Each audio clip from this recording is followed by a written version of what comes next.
Okay, I'm going to do some more of my library videos. I have got a bunch more stuff here. I don't know, maybe 40 books, 40 more books. I don't know, waiting some nice bookshelves, so most of them aren't on my floor anymore. That'll be nice when I get some more. I've only got one bookshelf and it's full.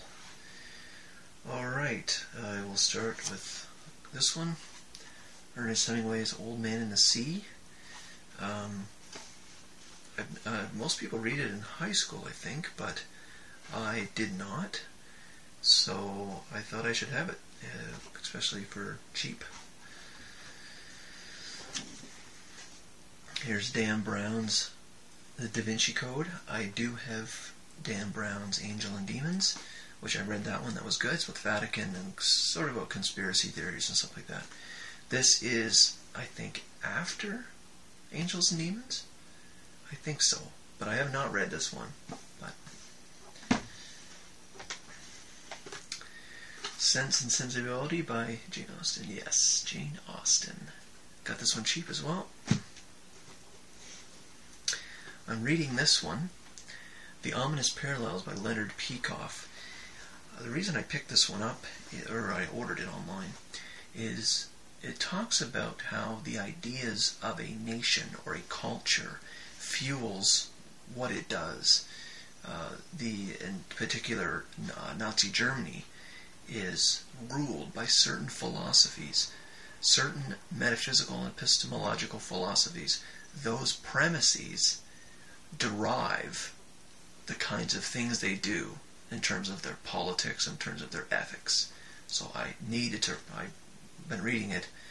I need to read this to understand more about that, how the premises, underlying premises of a culture derives its politics, derives its view of individual versus the collective, things like that.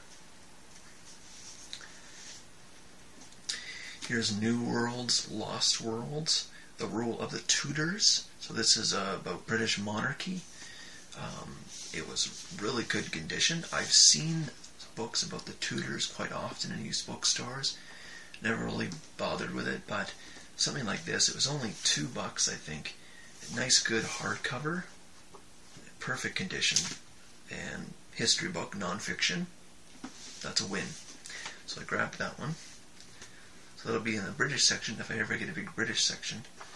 Right now I have a history section, but I imagine when I finally get more bookshelves and I start putting all my stuff on the floor into the whole history section, I imagine I'm going to start differentiating them, like British history, or even forget by nation, just do it by time period. Have medieval history, Renaissance history, ancient history, stuff like that. That's probably what's going to happen. Here's The Mill on the Floss by George Elliot. George Elliot actually was a woman. Mary Ann Evans Cross. George Elliot is a pen name. Same with Charles Dickens, I think. That's a pen name? I think that was it. Yes, I think that was it. I think it was Charles Dickens is also a pen name. Voltaire's a pen name. So be careful. If anyone asks you what Voltaire's last name is, that's a trick question. It's a pen name. But yes, there's George Eliot, Mill on the Floss, supposed to be good literature. I don't know, I haven't read it. I also have Middlemarch by George Eliot. I haven't read that either, but I have it, so. This is a good one. I've read half of this for a paper I'm writing. Knowledge and Decisions by Thomas Sowell.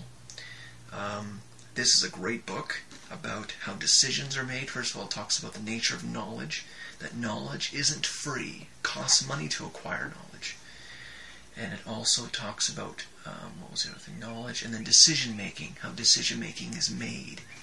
Whether you have local decision-making versus in bureaucratic decision-making, or centralized planning, so to speak. And he also talks about trade-offs. Trade-offs are ubiquitous. You want something, if you go that way, you're going to have consequences. There's going to be trade-offs. So anyways, I'm writing a paper using this towards schools and how schools are administered. How schools, right now, even in the United States and in Canada, they're essentially centrally planned. It's a public institution. They're centrally planned. So that has consequences. So that's going to be, I think, a really good paper. So that's what I'm working on right now. But that's a great book. Really good. Okay, this one I just picked up recently.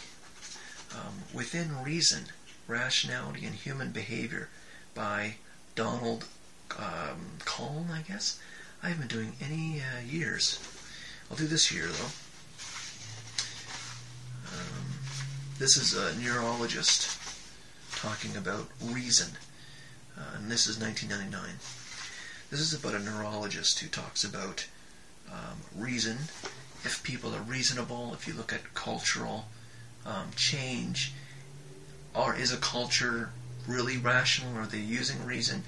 I think it was this book that talked about it's not individuals that are ever rational or reasonable, meaning that they understand that the actions that they're using are going to achieve the ends that they want, that they have that direction in mind. The ends that they want to achieve are going to be done by their actions. That doesn't happen for individuals. It only happens as a group, as a culture. A culture moves towards progress, but individuals do not. I don't necessarily agree with that. I think there are certain giants, as they're sometimes called, individuals, that do make great progress, and the collective moves along with it. But anyways, I thought, we'll see what he has to say. Neurologist. So, here's William F. Buckley Jr. I'm sure if you watch lots of YouTube videos, especially if you watch videos about conservative politics, you'll know who this guy is. The Governor Listeneth. I don't know what this is about, but it was $1. There's even a page that's kind of loose. I guess I gave you the year. The year is the year of our Lord, 1970. First published in 1963. It says a book of inspired political revelations. Was this all by him, or is there chapters by other people? No, it's all by him. Okay, so, I don't know. Oh, it looks like it's got a whole bunch of people in it. And, like, he writes about certain people. It's also got about ideas and stuff like that, though. Apollo, the Cold War, Vietnam, America and the Blacks, ideas, convictions, and ideology, the labor unions, crime and punishment, politics. I don't know if I'll ever get around to that or not. I'll probably flip through it one day. I also got this one pretty recently from the mail. The Portable Voltaire. So I have Voltaire's Candide, and it's got Zandig and Metamorphosis or Meta something, and then a bunch of his other stories. But I wanted his essays. This has got his essays in it. He's got really good essays on America, I think it was. Let me see here. Letters, essays, the English letters they're called. So he's got stuff on that. So I wanted his nonfiction kind of opinions, I guess. It's also got Candide in it, which is fine, but so yes, that's Portable Voltaire. I guess I gave you the year real quick. The year is 77. And the compiler is Redman. Here is E.D. Hirsch Jr., Schools We Need and Why We Don't Have Them.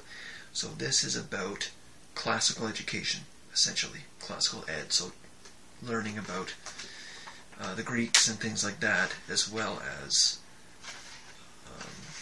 skills and reading and writing, very meticulous, what's it called? Cursive writing and things like that. So that's what this is about. And so I wanted that perspective. I wanted to own that perspective.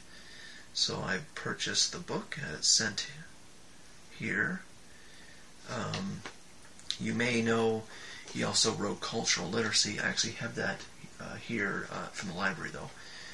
But his father, Paul Hirsch, he was a philosopher of ed, so he wrote on this topic, so his son, I guess, is also writing on this topic about the problem of education.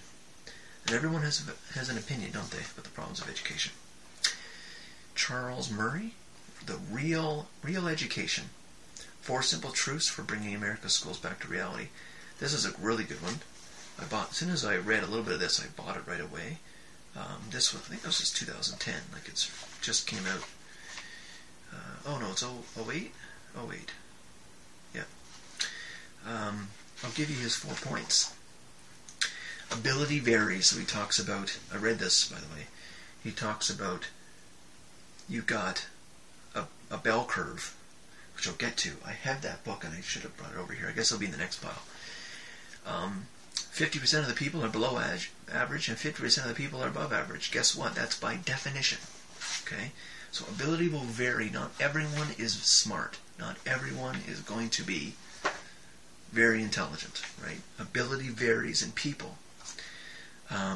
So half the children are below average. Too many people are going to college. He sees college as specialized intellectual jobs. He believes that the school it is now is doing a terrible job.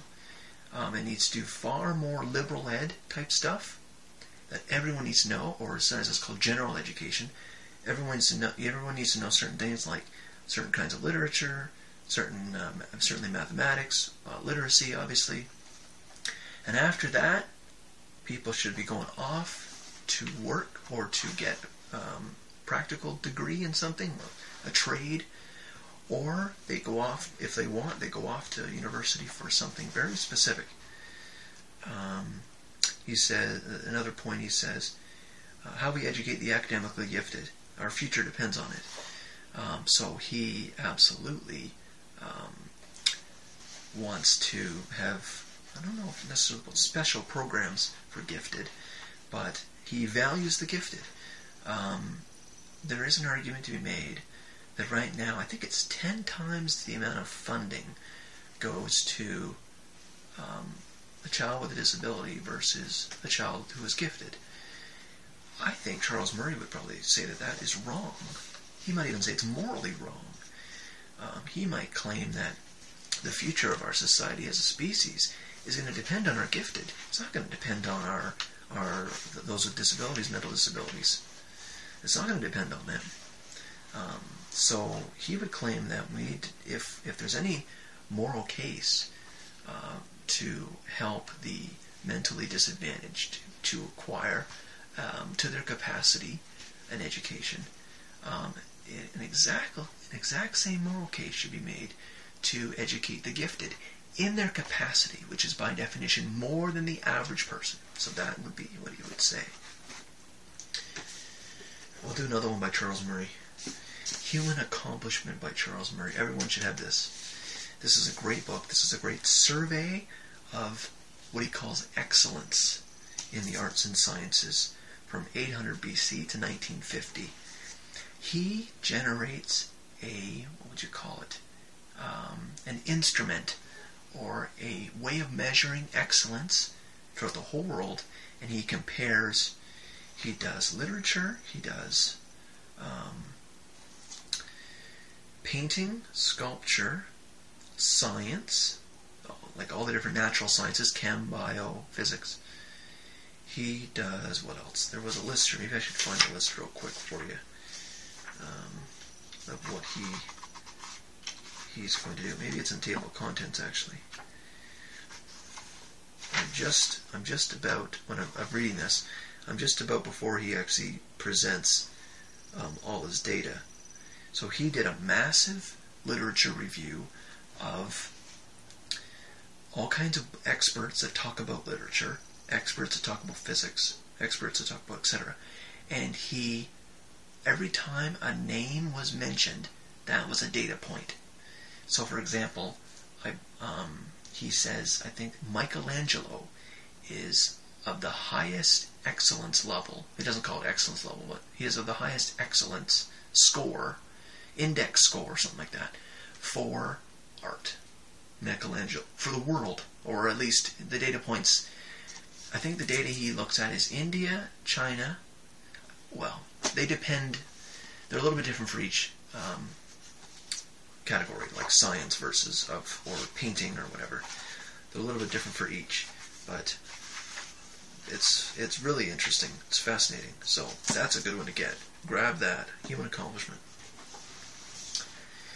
Okay, who killed Homer? Oh, I should give you the year for that. Should be giving you years. I keep forgetting.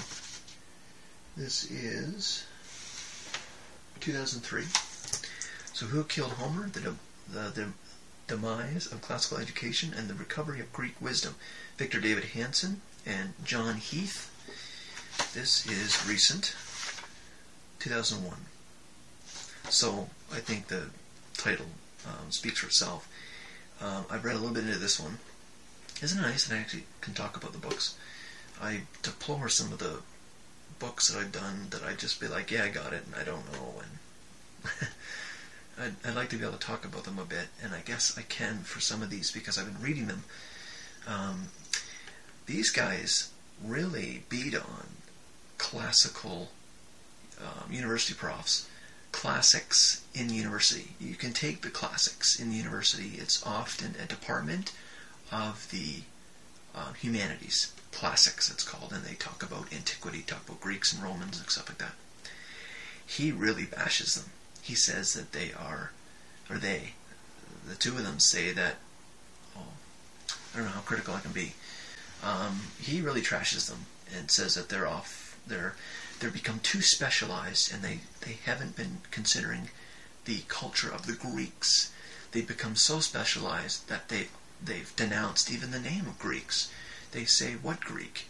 I'm a researcher about Corinth, and the Corinthians are not Greeks. They are something else. And so they really bash them for not talking and researching about the culture, the conglomerate of the Greeks, as opposed to very specific things.